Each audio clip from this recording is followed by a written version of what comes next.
अस्सलाम वालेकुम नाज़रीन, वहाँ ॾिसी रहिया आहियो एसटीएन न्यूज़। मां आहियां रोशन अली मलिक। सभ खां पहिरियों ख़बर शामिल कंदासीं शिकारपुर ज़िले में अगवा थी वियल फ़नकार जिगरी जलाल सातिन तुमैत बाज़ियाब। डीआईजी लाड़काणो इरफान बलोच जो चवणु आहे त रागी जिगरी जलाल ऐं हुन जे साथियुनि खे ऑपरेशन जे नतीजे में ई बाज़ियाब कयो आहे।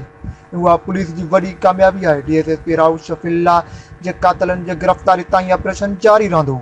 हिन ॿुधायो त फ़नकार जिगरी जलाल संदसि साथियुनि खे कंहिं बि राजण ज़रिए बाज़ियाब न करायो वियो, पर पुलिस जी ऑपरेशन में बाज़ियाबियूं मुमकिन थियूं आहिनि ऐं भुंगो वग़ैरह बि नाहे अदा कई वई। हिननि चयो त कहिड़ी तंगवाणी वारे इलाइक़े मां फ़नकार ऐं हुन जे साथियुनि खे बाज़ियाब करायो आहे ऐं कचे वारे इलाइक़नि मां 100 खां वधीक पुलिस जा कमांडर मुक़ररु थियल आहिनि।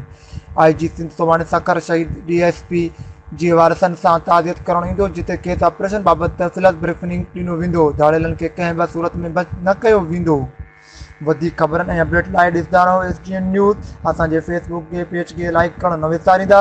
यूट्यूब चैनल खे सब्सक्राइब ज़रूरु कंदा।